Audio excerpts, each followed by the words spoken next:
Hello guys, अॼु असां पढ़ंदासीं may might and must are used in English to Sindhi.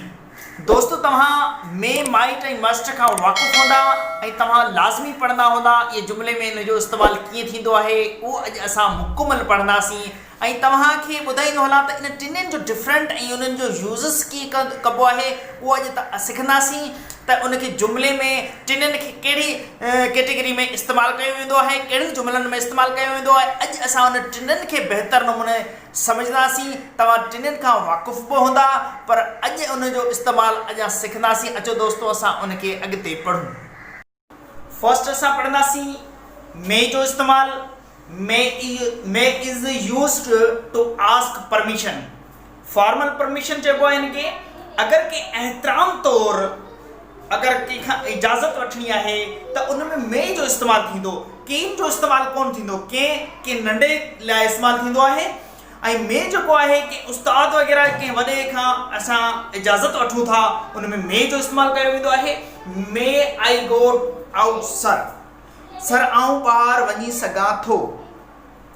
इहो एहतरामी हिकिड़ो जुमिलो आहे जेके टीचर वग़ैरह खां या के वॾे वग़ैरह खां असां इंग्लिश में इजाज़त वठंदा आहियूं उहो उन में मे जो इस्तेमालु कंदासीं, उन में कैन जो इस्तेमालु न कंदासीं। ॿियो जुमिलो ॾिसंदासीं। May I ask one question. Sir आऊं हिकु सवालु पुछी सघां थो। टीचर खां स्टूडेंट फॉर्मल परमिशन जे तौरु मे खे यूज़ कयो वियो आहे त सर आऊं हिकु सवालु पुछी सघां थो, उन में मे जो इस्तेमालु थींदो। इते कैन जो इस्तेमालु कोन थींदो। छाजे करे हू उस्ताद खां हिकिड़ो सवालु पुछे थो त may I ask one question. Sir आऊं हिकु सवालु पुछी सघां थो। टीचर खां शागिर्द पुछी रहियो आहे, इहो एहतराम तौरु जुमिलो इस्तेमालु थींदो। हिते कैन जो इस्तेमालु कोन थींदो। इलाही दोस्त इहे ग़लती कंदा आहिनि, कैन जो इस्तेमालु कंदा आहिनि, इहो ग़लति आहे। मे इज़ यूज्ड फॉर पॉसिबिलिटी। मे खे पॉसिबिलिटी में कीअं इस्तेमालु कजे उहो अॼु हिते सिखंदासीं। इहो तमामु अहम जेको जुमिले में यूज़ थियलु आहे मे खे, इहो हिते तव्हांखे लाज़मी सम्झणो आहे जीअं तव्हां मे माइट ऐं मस्ट जो डिफरेंट सम्झी सघो। त it may rain this night. अॼु राति बरसाति थी सघे थी, माना तमामु घणो चांस आहे बरसाति थियण जो। तंहिंजे करे हिते पॉसिबिलिटी तौरु मे खे यूज़ कयो वियो आहे। It may rain this night.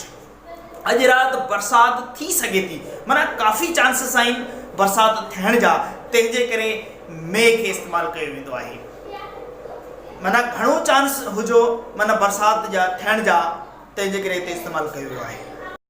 हाणे पढ़ंदासीं माइट। माइट जेको आहे पास्ट फॉर्म आहे मे जो। माइट इज़ यूज्ड लेस पॉसिबिलिटी, जंहिंमें घटि चांसिस हुजे कमु करण में, या कंहिं शइ जो घटि चांस थियण जो हुजे उन में असां माइट जो इस्तेमालु कंदासीं। She might not be able to finish her homework. हू शायदि पंहिंजो होमवर्क ख़तमु करण में कामयाबु नथी थी सघे।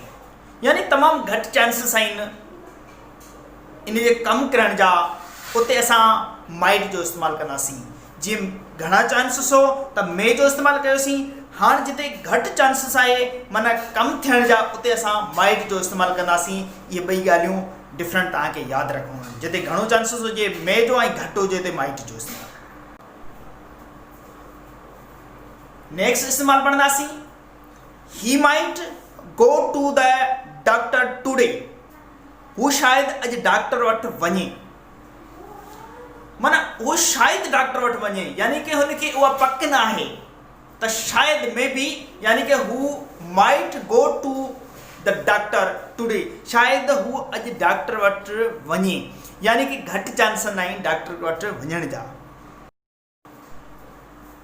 हाणे पढ़ंदासीं असां मस्ट। मस्ट तमामु ज़रूरी जेको कमु हूंदो आहे उन में मस्ट जो इस्तेमालु कयो वेंदो आहे। How to use must in English. Must के कीअं इस्तेमालु कजे, तमामु घणो ज़रूरी जिते हुजे उते असां मस्ट जो इस्तेमालु कंदा हुआसीं। एक्सप्रेस नेसेसरी, यानी कि अंग्रेज़ी वर्ड मस्ट जो इस्तेमाल एक्सप्रेस नेसेसरी में कयो वेंदो आहे। ही मस्ट अपोलोगाइज़, हिन खे ज़रूर माफ़ी वठणु घुरिजे, हिन खे ज़रूर माफ़ी वठणु घुरिजे। उते असां जेका शइ ज़रूरी हुजे उते असां मस्ट जो इस्तेमालु कंदासीं। ही मस्ट बी अपोलोगाइज़, हिन खे ज़रूर माफ़ी वठणु घुरिजे। जिते तमामु घणो चांसिस हुजे या जिते तमामु अहमियत हुजे, ज़रूरी हुजे, उते असां मस्ट जो इस्तेमालु कंदासीं। त इन्हनि टिनिनि जो डिफरेंट तव्हांखे सम्झ में अची वेंदो। मस्ट जो नेक्स्ट इस्तेमालु, my mother must be happy, मुंहिंजी माउ खे ज़रूर ख़ुशि रहणु घुरिजे। हिते जेको मस्ट इस्तेमालु कयो वियो आहे तमामु अहम, यानी कि उनखे लाज़मी जेको कमु करिणो हुजे, ज़रूरी कमु करिणो हुजे, उते असां मस्ट जो इस्तेमालु कंदासीं। जीअं तमामु घणो चांस, घटि चांस ऐं तमामु वधीक चांस, उते असां मस्ट जो इस्तेमालु कंदासीं। जीअं घणो चांस में, घटि चांस माइट ऐं तमामु घणो चांस हुजे उते असां मस्ट जो इस्तेमालु कंदासीं।